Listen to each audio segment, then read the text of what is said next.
People are scared about making that transition. How much more time are you losing in permitting, and how much more risk is there doing ground up versus just, a smaller flip or renovation? I'd say three things. One is that you got to be aware of, your own personal, to your point, your risk appetite. Like, do you want to make that jump? Two is understand that the process is very different. And three, have patience with timing, right? And so the first thing is risk appetite is you're obviously let's start with a simple basic, you're taking out a much larger loan. I think working with incredibly great partners is key. So, whether it's a land use firm or an architect that really understands code, now you've got to find people who've worked in the jurisdiction.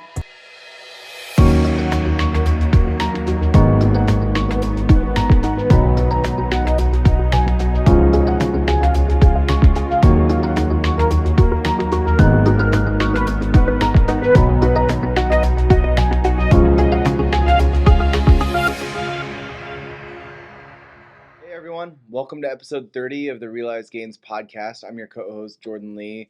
I'm a mortgage lender licensed in about 7 states, based in Portland, Oregon, and I invest in single-family homes. And I'm your co-host, Stephen Tran. I'm an Oregon realtor. I'm a multifamily investor and a single-family investor.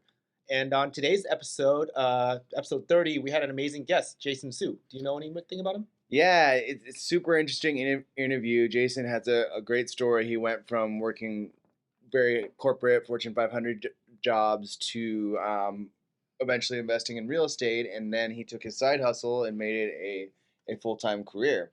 Yeah, no, it's pretty great. I mean, we learn a lot. I mean, he's kind of taken advantage of a lot of the Portland laws. I think he's gotten into, building houses and, finishing up the basements to building cottages. Yeah, he's really taken advantage of the new code that highlights ADU and cottage clusters. So if you want to learn more about that, you should definitely tune into this episode. Hey guys, welcome to the Realized Gains podcast. I'm Stephen Tran. And I'm your co-host, Jordan Lee here. And we're super excited. We have a special guest on today, Jason Hsu. Do you mind, Jason, just giving us a quick background about yourself? What brought you to Portland and kind of how you got interested in investing in real estate? Yeah, for sure. No, thanks for having me. Really appreciate the opportunity. My name is Jason Hsu. I'll do a quick life story. Grew up in Texas, went to school in St. Louis, and then, coming out of school, got my first corporate job at Coca-Cola, and so was able to just do a lot of, I was in the field of procurement, which is this idea of supply chain for indirect goods and services, right? Mm-hmm. And it was just kind of a fascinating world. I came in as an analyst, really grew my career there, and was there for about 10 years. What did you study in college that got you that position? Yeah, for sure. No, I was in finance and supply chain operations. So, supply chain operation was a major at your school? Yeah, it was. So I did those two things, and it was like a perfect meld of what I needed to do to kind of transition over. The funny thing is actually, it was totally a network opportunity. Like, I had an internship, and that little company was a supplier for Coca-Cola, and they made a connection, and I was able to really just have the opportunity based on connections. It was really, really fortunate at the time to join. So I was there from 2005 to 2012. Okay. And worked, various got promoted a couple different times and did procurement for, again, specifically marketing services there. Mm-hmm. And so one of the cool kind of neat random things is one of the first global projects I had there was to source and find polar bears, the giveaways. So the giveaways that came with your 6-pack or something during Christmas, there's a whole global supply chain of figuring out how to get those from Asia to your consumers in Latin America or the U.S. So that was one of the things I worked on. You said polar bears? Yeah, the Coke bear. Coca-Cola polar bears? Yeah, the little stuffed animal ones, or the gift with purchase kind of things. Oh yeah. Okay. Yeah. Nice. So after that, worked up, did that for a while, did different types of marketing, services, and went all the way up to digital media. So that was advertising, media, and kind of digital at the time was new. And I got this, call from Nike, and they were looking to start up their organization for this type of work. And so really grateful for the opportunity, moved. Oh, so they kind of headhunted you. Yeah. They reached out on LinkedIn at the time. That was a bit novel, probably, 13 years ago or whatever it was. Yeah. But now, obviously, it's the way the headhunters work. So, yeah, they recruited, came out to Nike to start this kind of division, this work for Nike. So, and then I was there for 10 years, did stuff for marketing again and Nike, which is just a great opportunity. I mean, these two brands are just really great at understanding consumers. And then went and worked, led a team in Latin America and North America, and finally ended up with kind of a transformation lead role for our procurement organization. Did you have any exciting projects you were working on at Nike specifically? Anything we would know? Yeah, it's somewhat, it's good in service and background. So you would see the product of it. Like, if we negotiated an agency, you would have seen maybe some of the advertising, or even a lot of focus is on where the media is placed. And so, different channels, or we did a pretty good big deal at some point with Google to make sure that we had, rights to the advertising there, but also you get data back from Google, which was novel at the time because they're just kind of a big platform, and you do your work, and then they kind of keep the information. So we've done deals like that. There's also a lot of stuff behind the surface. Some of the most fascinating things are supply chain. So if you think about Nike product sitting at point of origin, like in China, you've got this whole network of things that have to get it from point A to point B to your distribution center, and then like a hub and spoke model to get all your products to the people at the right time. So those are some of the bigger deals that are just kind of behind the scenes. Like a normal consumer might not see it, but they experience it because they get their product faster. So if you like, hey, do 2-day shipping, like they get it. That's because someone's worked on that for a long period of time to make it work. Wow. So you were kind of in the marketing world and the supply chain world at Nike. Like, how did those connect? Yeah, our organization is focused on indirect goods and services. So it's things that don't go into a shoe, don't go into fabric, don't go into apparel, but everything else. So, I break it down to like there's supply chain, there's corporate and professional services running, from consulting to, all your advisory services. Then you have marketing, and then you have, your retail facilities as well, like the construction, the lease management, all that.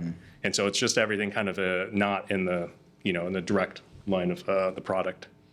Okay, that's pretty broad. Actually. Yeah, it's a larger team. It's not just me. I was going to say that you did a lot. There's a team of about 180 people that are focused on this fear space, and really just experts at the craft. And I was kind of the relationship management between our team and also our North America, our geo counterparts, if you will. Got it. Yeah. And so during this corporate stint, at what point did you kind of get interested in real estate? Was it from just buying and selling houses on your own, or Yeah, that's how did that happen? Yeah, so it's a funny story because my family was always I come from a family of 2 engineers, right? They were always, hey, work hard, get yourself some really good hard skills and kind of work in business. A very common theme, I think. And they were disappointed when you didn't become an engineer. Yeah. I would like to say like I'm a failed engineer. Like at some point I wanted to be in computer science and figured out like missing parentheses in the code I wasn't good at debugging that. Had to transition to something. The supply chain major was part of it. It was so intuitive to me, and it was part of business, and it just made it easier. So anyway, I came here, and my wife's family is a bit more like, I would say, real estate savvy. They had always done little, passive things here and there. So in 2013, after landed a job, bought my own house, we just decided to take a flyer. We're like, hey, why don't we just buy something somewhere? So we found this property in North Portland. And you were already in Portland at this time. I was already in Portland at the time, and we bought this property, and I was like, hey, it might be like a $10,000 mistake. Like, let's try it. Let's see what happens. Let's form an LLC. Mistake? What do you mean? Like if worse comes to worse, you have to sell it. And it doesn't cash flow. Like you just sell it and take a bit of loss. So we just kind of did a experiment, and so it turned out to be a really good purchase. It's in 2013 in North Portland. Yeah. Okay, I bought in North Portland in 2012. Yeah. Which part of North Portland? It's closer to the industrial side. It's like north of the St. John's Strip and all that. Oh, okay, closer to St. John's. All right. Yeah. A little east of there. Okay, Yeah, for sure. And it's a good place. But what it taught me wasn't necessarily that particular property. What it taught me was like, hey, there's things that you can do. There's ways to structure this. Like think about. But you bought this as an investment. This wasn't where you were living. Right. Correct. Okay. Correct. Okay. Yeah. So that's what got me kind of interested. Like, hey, worked it out. Did I'm a spreadsheets kind of guy, so Yeah. I laid out everything, put our reserves in, and try to figure out month to month how do we adjust things, how much capex to put in, and did all the kind of touch up, really paint and finish. You stuff did that myself. yourself? Yeah. Okay. We bought the property, then we found out my wife was pregnant, and I was like, I'm going to do all the painting. Don't worry about coming. Just But you guys were doing it together. Yeah, So yeah. she was also interested, exactly. and you were doing it with the intention of flipping to start with, or No, keeping it as a was long-term buy and rental. Buy hold. Okay, Yeah, it was cool. a long-term thing. Just And then the price was what, like 180, 200? Yeah, okay. exactly. What was the neighbor? I wasn't here back in 2013 in the St. John's area. What was that neighborhood like back then? It's one of the points of contention we had was because it was on the back end near Cathedral Park. It was close to the more industrial part of town. And, back then I think we lucked out because it was, you saw some steel bars in front of doors and we've obviously check in or had rent turnover and you'd see that place turn. So there's a little less of that. It seems more friendly nowadays, and it's just you saw that subtly, right? It wasn't like 1 month to 1 month. It was just things got there's developments going here. There's a few other things happening there. So it's definitely I would say gotten better as a neighborhood, but also you can kind of see it over time, which is part of the experience that we had. Right? No, it takes time. I mean, I've seen like the food carts pop out there. Right. I mean, is it near UP kind of? Yeah, it's a little northwest of it. Yeah. Okay. Yeah. So no, I've seen it getting really nice, getting trendy. So Right. I'm sure your appreciation's been pretty good on that. Yeah, it's been decent. Yeah. Yeah. And you still have that property? So we still have that, and Nice. that just kind of whet the appetite. So we went. And how did you structure that one? Did you put like 25% down, or? Very, very traditional. Okay. You're 20% down, investment Okay. property, traditional 30-year mortgage. fixed loan? Exactly. Didn't have to do any renovations to get through the appraisal or Yeah. anything like that? Not for the appraisal. We just did it on our own, refreshed it, painted it ourselves, and did that. But yeah, it was very sort of, I guess, your traditional passive, like first time kind of project, right? Nice. Yeah. And then And then did you hire someone to help you lease it up, or did you figure out that part as well? well, this is before Oregon, I guess, tenant law got a little complicated. So we did it ourselves, but also we researched heavily. Hey, what the leases are best practices? How do we do the move in, move out? What kind of notices do we have to do? So we learned a lot in that. Okay. Understanding the tenant process. I feel like the platforms for renting homes out to were less then too. Yeah. What did you use for that? How did you advertise it? It was definitely Craigslist. Oh, so you did it I'm on getting no hits on Craigslist now. Yeah. It's all Facebook Marketplace nowadays, I think. Yeah, you could. Yeah, back then it was Craigslist. We got a few good leads there, and then over time we transitioned over to. We've had luck with Cozy, not Co at some point, and Zillow Rentals. We actually get quite a number of hits on Zillow Rentals that does pretty well. And so we've transitioned. But back then it was totally a paper check every month kind of thing for the first 2 or 3 years, and then Wow. and then we it's the convenience of ACH both for your tenant experience and also yourself is way better. Yeah, I was going to give it FYI that cozy.co is now apartments.com. Apartments.com. Yeah, Yeah, just in case anybody's looking for it, because I started with Cozy as well, Yeah. and they forced me to transition over. apartment bought them. Yeah, apartments.com. So everything's through there. Yeah. Okay, so that was the first one, and then you liked it. You realized that you could do it while doing your day job, or the management wasn't too much for you. It wasn't too much, and we, I would say we sat, we sat with it for a while. We didn't do one. We'd always been looking, right? And then around 2019, we had something kind of random cascade of things happen. We had a massive kitchen leak. Like I came out of our house and there's water dripping. Wait, through this is your personal home or personal rental? home. Okay. Personal home, right? Oh, okay, so you didn't buy another property between 2013 Yeah. and 2019, and then 2019 something happened at your Yeah. house. Yeah, for sure. And so at our personal house, we had a water leak, and I was, it was like Thanksgiving weekend. It was hard to get anyone. Happens at the best time. You're like, everyone's It's always the oven or something in the kitchen during Thanksgiving. Yeah. So we ended up asking around, right? And I had this coworker of mine, his husband had been doing, had been in real estate, but also did some GC stuff. So I talked to him, and he started working in our house. And what I realized right away was that, he was into real estate, and I was like, this was just a thing he was doing now. And we got to talking about investing kind of more broadly. And so we finished that project up, and then, started talking about, hey, different ways we can partner together. And at that time, again, I was Nike doing a W-2, wasn't looking to leave at that time, really, just trying to figure out how I could do something kind of cool on the side that was real estate. So I was a kind of a second position investor for a couple of projects that we ended up doing together. And so brought money to the table so that we could take down a project. He was, boots on the ground. Hands-on, yeah. Right.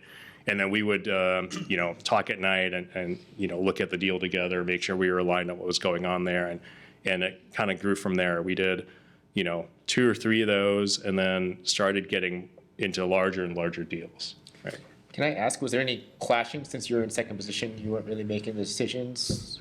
Yeah, I think my partner and I were even in that second position kind of arrangement. I think we were always pretty open about how we were doing. Obviously, there are things I can't step out of a meeting at my day job and say, hey, what's the bathroom tile going to look like? But he made some, we just had to kind of trust each other. And so it started with that, really. It's like, hey, he had a really good vision for how it came together, and we would work on the back end to say, hey, does this deal now pan out? What are we trending? Where's the forecast? Like a lot of analytics on the deal and how we would refinance out. So these were all still buy and holds. Yeah, they were still buy and holds, yeah. And so how did you guys, on paper, structure your partnership then? Yeah. We did it kind of, the first few were second position, and then we got to a point where we were just, hey, we're going to do a 50-50 on this. I was bringing, capital. I was bringing also, some family investment money just to front some of the deals. And then most importantly, I think we were spending a lot of time analyzing deals together. And we got pretty comfortable with, a risk appetite, and also just understanding how they came together, what the profitability was at the end. Like, we built a lot of good, I would say, understanding of each other's kind of approach to these projects. And so mechanically, you were still start with a private money loan, right, and then rehabilitate it, and then refiing out into just a normal mortgage where you were both on the note, you were both financeable. Yeah, exactly. Okay. Yeah, so the first couple of projects were definitely, and I think what made the difference wasn't it wasn't a habitable home. Like, the first couple that we bought were estate sales, or even homes that you couldn't, like our first project literally was already down to the studs. The owners didn't finish the remodel for years and just sat vacant. They got like halfway through the project or whatever. Yeah, exactly. And then the basement, we have pictures of it. The basement was just lit, just had junk. There were like dead rodents everywhere. It was really bad. I've been there. Yeah.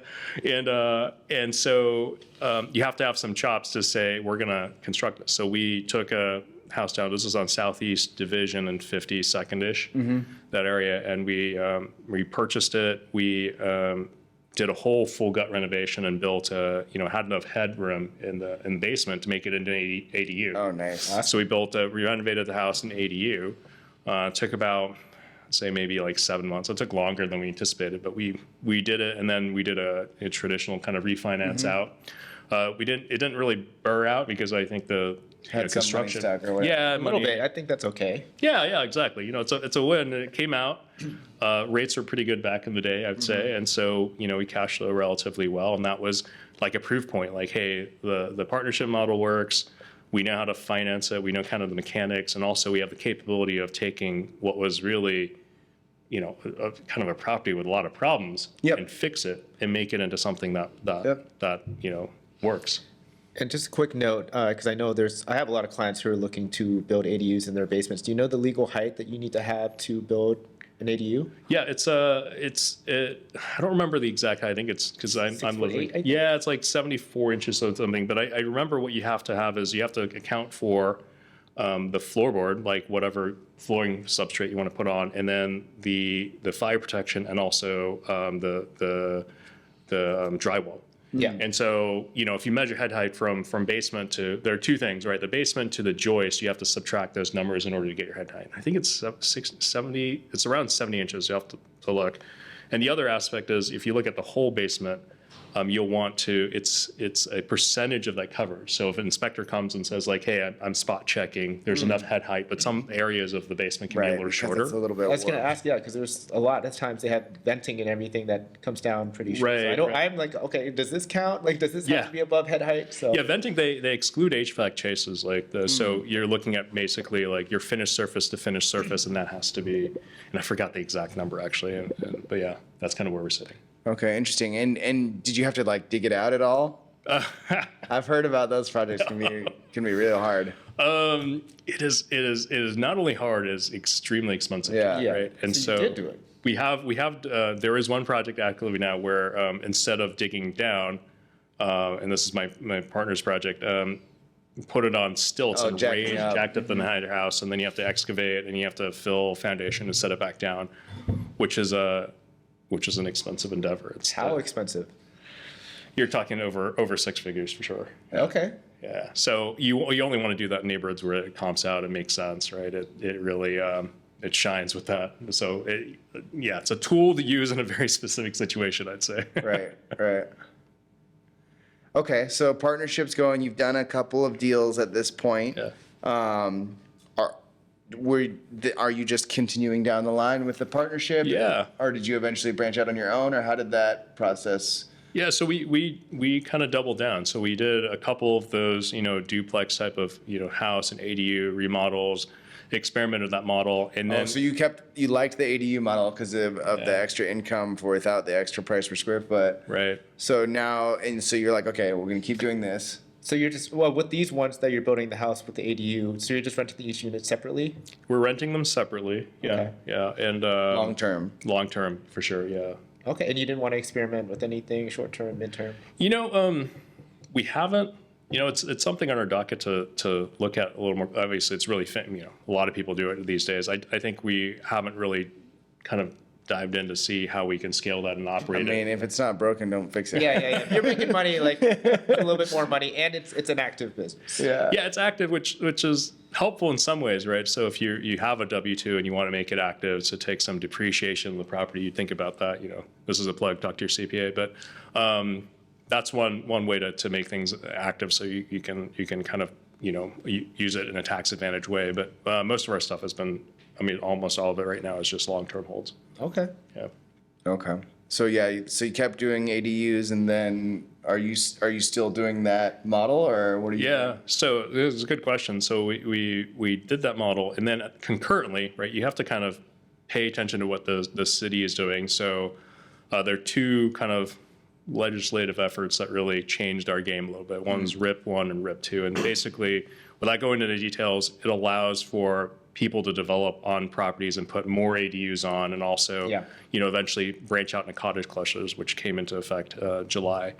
And that really, that took the model of a house and ADU and sort of turned it on its head, right? If you got a property with some land in the back, you could start building more ADUs or even convert the whole thing Convert it into condos, right? yeah, cottage cluster, or you can condoize them. Or condoize. What's the difference between a cottage cluster and a condo? So this, it's relatively recent. So, the general concept is if you have the right amount of space and you have enough setbacks and things, you can buy a home with land on it and build cottages in the backyard or the side yard. And so the cottage, you own the land when you buy a cottage, or is it like a condo and you don't really own? So you build these. I'll get to it. You build these cottages up, right?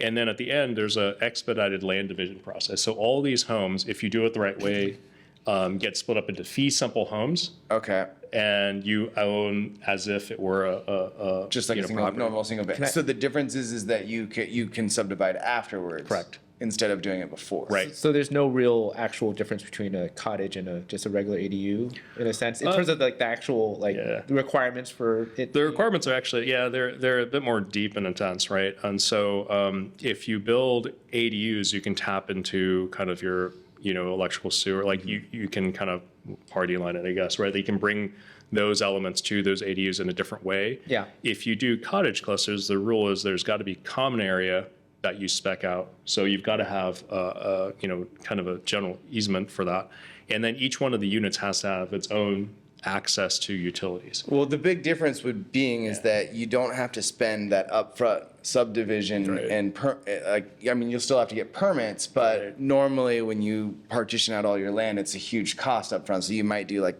a little bit at once, but Right. in this with a cottage cluster, okay, I never understood that difference. That's super Yeah, smart. No, that's plan, great, yeah. you plan it out in the head, and the gist of it is really that these provide really great affordable housing options for Portland. So if you look at the average selling price of a house right now, $515, goes up and down based on which month you're looking at. But these allow you to put homes that can be a little bigger than ADUs, can be bigger than 800 square feet. Maybe there's an average that you have to hit. But you can sell slightly larger homes, but they're fee simple. They're not attached to anything else, and it's a really great way for home buyers to get into home ownership. How big are these lots usually that you're throwing on cottage clusters? Yeah, so it's both a lot. So a standard lot in Portland, if the primary home, if you're not knocking it down, has to be off to one side, and then you can fit a couple of cottages. But that's it's a standard size lot can fit it. It actually kind of comes down to what you do with the existing. I see. Place. So like a standard 5,000 square foot lot, you could fit 2 or 3 Yeah. maybe on it. Oh, in wow. addition, if the home was in the right spot. Right. Yeah. So when we look at these, we drive by and see, hey, is there a driveway? Was there a garage in the back? How much yard space? And we back into, hey, kind of the setbacks. But that's where we've started focusing our business. So if we go back to the ADU concept that we were talking about, we went from that to then buying double lots for a while, and taking those and developing them as house ADU. So we buy a larger lot with a line of record, we do a partition line adjustment, and then we do a house ADU. So this contractor partner of yours, did he learn how to build from ground up, or or did you partner with someone else too, or he just figured it out, or he had already done that before?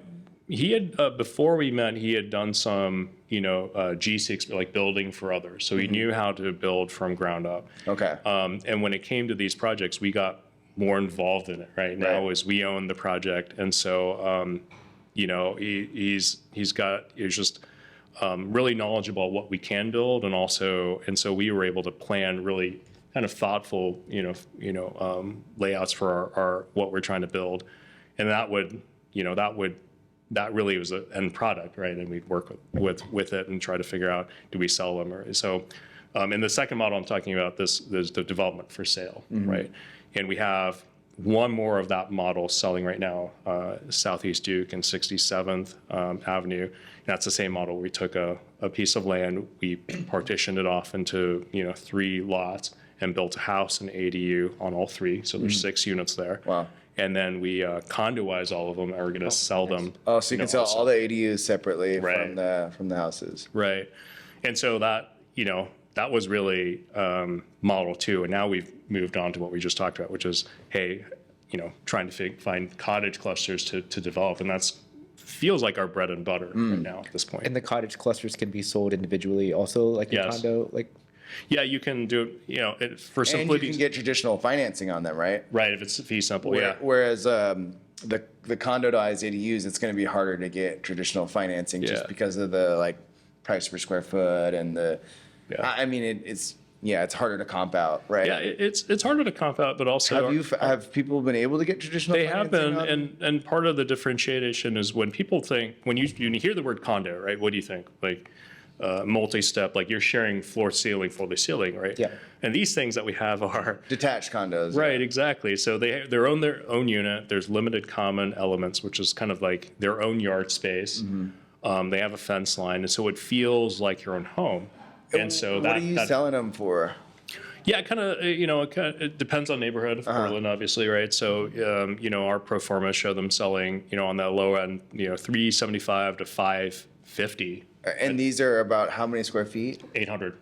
Oh, okay, so you're making them full size. Yeah. One person I talked to, I remember the condo. It was like 300 square feet, and it was like Oh 1,000 per my square. God, It was are you like kidding 1,000 me? per square foot. You know. Yeah, it's a mini hard. It's studio? hard. It's a hard product to sell that. Yeah. that's So a- if this is a more reasonable price per square foot, yeah. so it's easier to comp out. Then. Right. Exactly. Yeah. Okay, that makes sense, man. And so I guess I've talked to a lot of people about going that route of building ground up versus just doing renovation for a fix and flip or a fix and hold. Talk to us about, a lot of people are scared about making that transition. How much more time are you losing in permitting, and how much more risk is there doing ground up versus just a smaller flip or renovation? Yeah, it's a different mindset, right? So I think I'd say three things. One is that you got to be aware of, your own personal, to your point, your risk appetite. Like, do you want to make that jump? Two is understand that the process is very different. And three, have patience with the timing, right? And so the first thing is risk appetite is you're obviously, just let's start with a simple basic. You're taking out a much larger loan to do this, right? And a lot more time where you just bleed. Right. And so I think working with incredibly great partners is key. So, whether it's a land use firm or an architect that really understands code, now you've got to find people who've worked in the jurisdiction. Yeah. Well, what does that team look like? So obviously there's you and your partner, right? Right. You're the developers. Who else do you have to have that's working on all the building these cottage structures? So you have an architect? So we typically partner with someone who works on land use planning, so Okay. can really research zones, setbacks, take you through an application process. Then They do the pre-app with the city. Right, exactly. Okay. And then you find, if you have a permit-heavy development, find a permit due diligence company that will be able to navigate the city for the the technical permits. that Okay, need so to your go. general contractor is not touching the permit process. You Yeah, have a- you have to do some of it, but some of the more intensive ones, right? You do, and then an architect, and these three Okay. work together to Right. build kind of the product that you're thinking about. And what is your timeline then? Timeline and expenses for these Yeah. people that you're working with. Those advertisements, like your results may vary. It depends, right? Let's say decent conditions, nothing crazy comes up. You're looking at probably anywhere from 9 months to 18 months, Okay. right? And so you've got to. Goes into my third point around like patience. You've got to have enough reserves to go through that process, and you're going to get knocked down a bit, right? You're going to have some, holding costs for 18 months sound really rough. yeah, they are. So you got to be prepared for it. But it's kind of knowing basically, how to take those hits a little bit, right? You might get hit up with one department and have to go back and redraw, and so working with the right partners can avoid most of it. But there's still stuff that comes up that you have to, be. And I'm sure they're not cheap either. Yeah, The land use people and the architect and yeah. And all those folks, they need to be paid up front, not when the deal closes. Yeah, for sure. Yeah.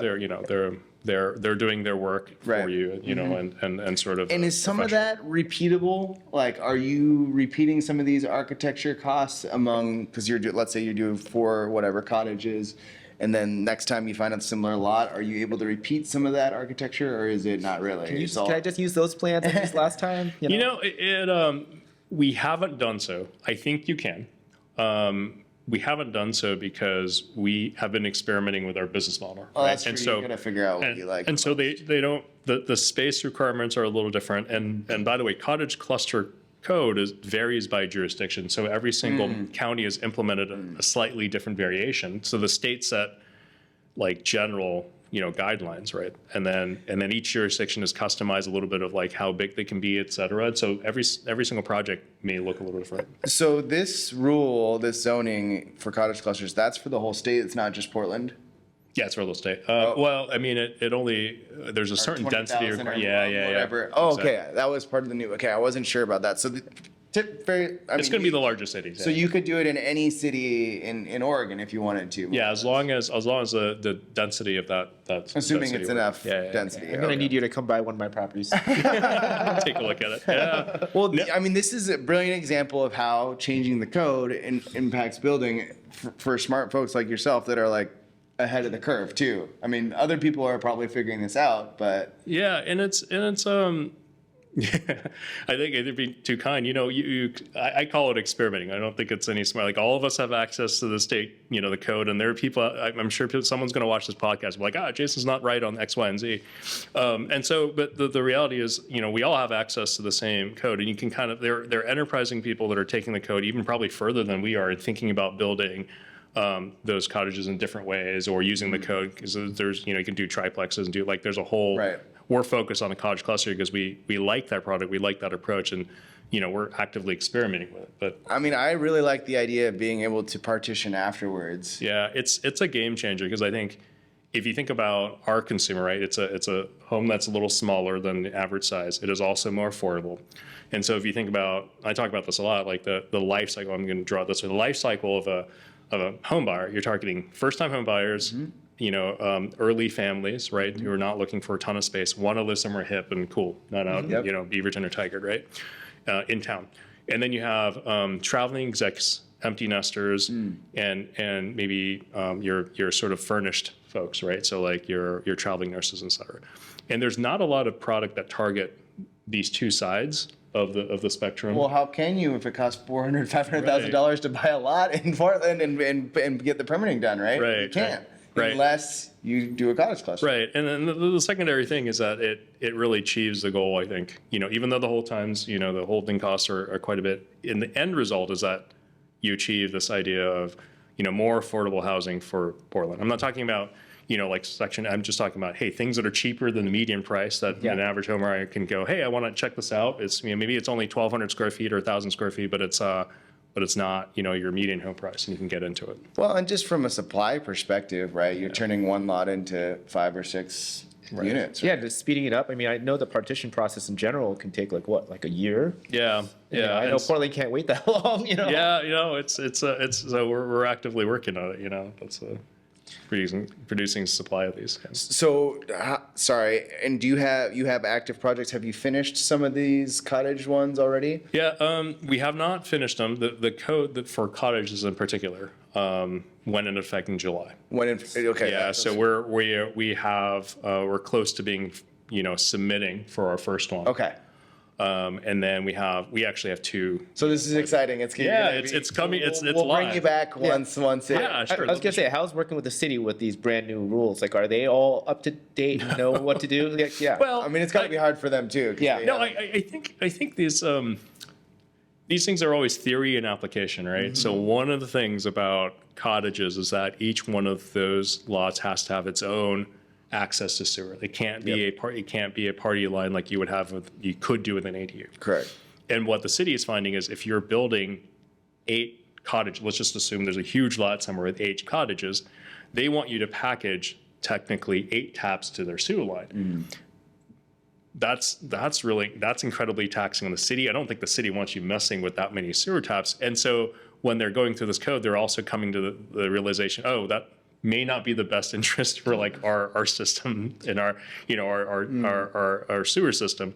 And so they're also working with, hey, what are the implications? So I think there's we're kind of on the edge of it, because there's regulation in place, and then we're putting into practice, and we're seeing how the city responds and adjusts. And I'm sure there'll be adjustments. I'm sure the city will come up with some things. But when you're at that edge, you're also having to sit a little bit through that process of saying, hey, does this make sense? Is this right for what we're trying to do? And then having them respond. So there's those kinks that need to be worked out, but we feel like it's a great way to continue to learn and grow our own skill sets while this is happening, even though it can be a little, challenging. Change the rules to be better for us. Yeah. That's Well, I don't, I would love a party line with cottages. That'd be great. Instead of 8 lines, 2 feet apart. Yeah, you're right. I mean, there's like everyone has to have a diagram of like, hey, these are sewer, here's water. Like it becomes like a little bit of a Jenga chessboard, right? Definitely don't stick your shovel in the ground, because you're gonna hit something for sure. Yeah. Yeah. And can you tell us a little bit about just kind of balancing your W-2 and doing all this, and obviously what's going on now? Yeah, for sure. So, boy, that's a long story. So, from 2019 until the end of 22, I working with my partner, and it's and I was at a full-time job at Nike, and there's a lot of factors that go into it. So, this. So from 2019 to again the end of 22, like December, I was again working full time, and the keys to it were kind of different at the time, right? I was more finance and operations, but also, I kind of vowed to myself I wasn't taking like company time to do it. So I was fully dedicated. I was working, my 9 to 5, and then really took, had to line, just with my partner around, hey, what are the things I'm going to take on, and what are the skill sets you bring? He's on the site developing and doing construction, and I was on the back end sort of doing, our basically our, all our financial due diligence, our modeling, and we'd align at night. And so did that for all the projects that were going on at the time. And then around the summer of last year, we started talking in earnest about, hey, what would it be like if I just came on full time? And that was another sort of alignment with your inner partner. Like, hey, how does this work? Like, he's had a lot of, decisions that he's making on the ground. I'm working asynchronously with him, and how does that work? And how does that become, okay, we're actually going to do this at the same time. So we made that, we did some work over the summer just to really figure things out. And then I fully transitioned and left my job in January this year and came on full time to do this work. What did your wife say? Yeah, I'm going to talk about it. So it's I mean, you have to do it with your family. So of course, yeah. What I would say is that the keys to that success, I'll kind of list them out, as sort of understand your reasoning. Yeah. Right. Then kind of understand what you can bring to the table, and then understand trade-offs. And that's like, trade-offs are funny because it's one of those things that no one wants to, like, if you look on LinkedIn, everyone's like, you can have it all. You're like, you can't really have it all. Like, if my wife's going to watch this, and she's funny, because there's this quote I like from Randy Zuckerberg, who's Mark's sister from Facebook. And she said, what is it? Work, sleep, friends, family, fitness, pick 3. And so that probably is a little harsh and it feels that way, but you've got to kind of figure out, hey, if I'm going into this, what are the things we're going to slow down on so I can enable this work? So I committed to doing the job full time. And then at night I would hop on with my partner. We cranked through spreadsheets. I was doing this 3 days a week from 8 to 1 in the morning, or 8 to 12. Yeah. I'd come home from the job, like have dinner with the kids, and she would hang out with them and get them to bed. And I'd be downstairs, like, just hardcore cranking numbers, looking at plans, working with a partner. And it was kind of a gruel. I mean, I did that for almost 2.5 years. And I'd like to think that, I kept up my end of the bargain. Like, I was still, doing my job, but I was just really dedicating time to it. And what I felt like I traded off was, we didn't really hang out as many with friends. I wasn't spending as much time as I could have on the kids. I tried to make it on the weekends, but it's just hard to make it all work. But that commitment was what was needed, and I really was passionate about doing this, right? So that was kind of my wife was definitely involved in that process. We definitely had a lot of deep discussions about got it, but overall, I think the vision was that, hey, let's build something here. And she's also a big advocate of real estate as a asset class, and interested in what we're doing. So yeah. Awesome. No, that's great. And I mean, I love that you made that jump. It's a tough one to let go of the W-2, the insurance, the 401k, all the things. Yeah. And it's, I would say, like, this is, I would always say, hey, this is my experience, right? This is my personal experience. I'm going to tell you, a corporate job, like, there's a real trade-off, right? A corporate job is great for a lot of folks, right? It does meet a lot of needs. Even if you talk about benefits and comp and all that aside, it gives you an instant network. There's a bit of regularity to it. You're working, if you're working for a company you like, or the culture you like, there's something to that, right?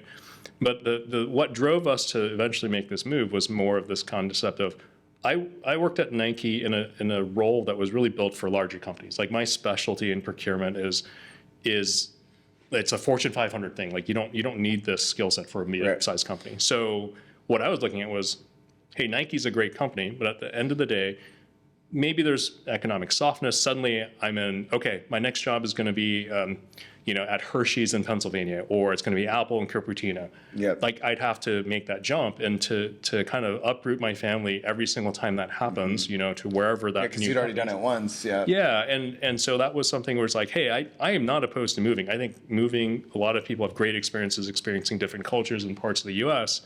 It's more about, I want to make that call. I don't want it to be hoisted upon me to say like, hey, you got to go here. And so this is one of the ways I was thinking about it. And this is before remote work was a thing. This is all planned prior to COVID, right? But it's like, hey, how do I develop something that can turn into something that I can work full time at, that really, I'm in charge of my destiny and where I am and what I'm doing. Love that.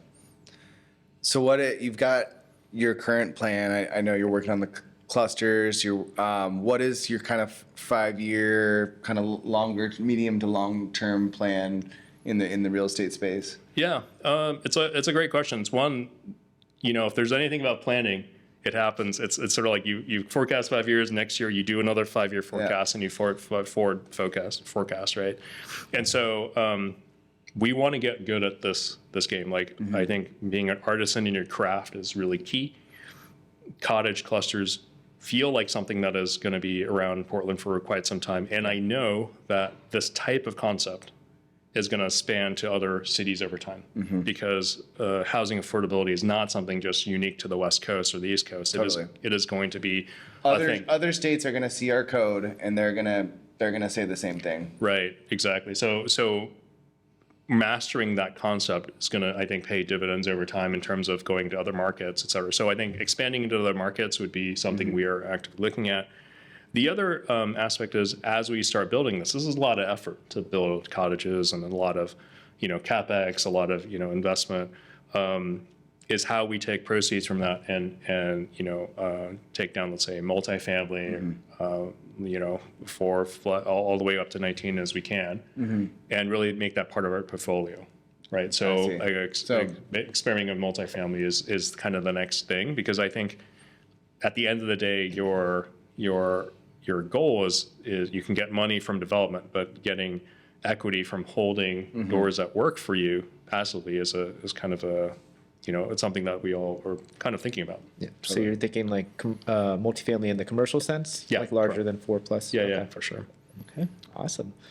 And, we always ask this question of all of our guests, but if you were talking to someone who wanted to get started in real estate, what would you tell them? Yeah, there's just, it sounds kind of weird, but I think know your analysis. Like here's what I would say. Yeah, you run a lot of spreadsheets, right? Yeah, I know I do. I gravitate towards like, let's open up Excel. But no, I think that's part of it. It's just understanding the economics of it, right? So talk to people who have done it before, right? Because like if you're first time, investor, you're probably, maybe you're already thinking about it, but like, how much you keep in reserve, how much if you don't want to self-manage, how much would that be? What are the taxes? What's the growth rate of taxes? How can you depreciate your interest? Like you kind of need to have an understanding of the mechanics. And then I would say that first step is somewhat scary. And I think that's part of it. Part of investing is opening up your risk appetite. I will tell you, again, my background, family with engineers, like we're really risk adverse, right? And just grew up that sense. But once you did the first one, you're like, hey, this isn't too bad. I can stomach that, right? And I know like it doesn't feel comfortable to take out a mortgage on a home that's not your own, right? And then over time you're doing more and more, but you get comfortable with that. And you also, it's a good experiment, right? You say, well, let's take a look at how that does. How do I cash flow? How do I improve that cash flow?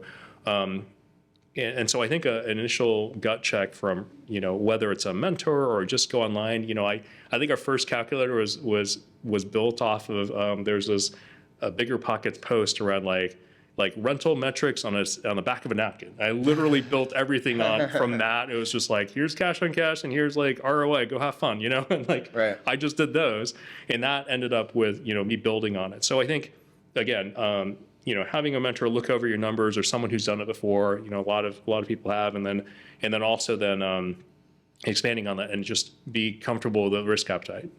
Start getting a little comfortable with that will be one of those areas. Yeah, and I was going to say that Bigger Pockets actually does have a calculator now. I don't know if they took it from the napkin and put it in and Yeah. built it, but Yeah, it does and- work. yeah, everyone has their own take on it, but it roughly gets to the same thing, and it helps you just think through it like you can think Right. through what the business model feels like. Yeah. And so speaking of talking to, an expert or someone that's experienced, if someone wanted to reach out to you or, ask you some questions, do you have like an Instagram where people can follow you at? Or, Yeah. As part of owning your business, right? It's one of the things I'm building is a bit more of a. If you look at my Instagram profile, it's like my dogs from like 10 years ago. But anyway, so it's at JASNHSU. Oh, okay, Yeah. cool. Yeah. So well, I'm sure you guys will. Yeah, post it we'll, somewhere. we'll put it on there, first Yeah, name, last for name. sure. Great. So we're actually one of our we're just doing a short on the development in Southeast Portland. So it'll be posted in the next day or so you guys can see it and check it out. Cool. Awesome. Yeah. Man, well, thank you so much for coming on the show. Learned a lot today and really excited to share with our viewers. Yeah, absolutely. Thanks so very much for having me. Really appreciate it. Thank you. All right.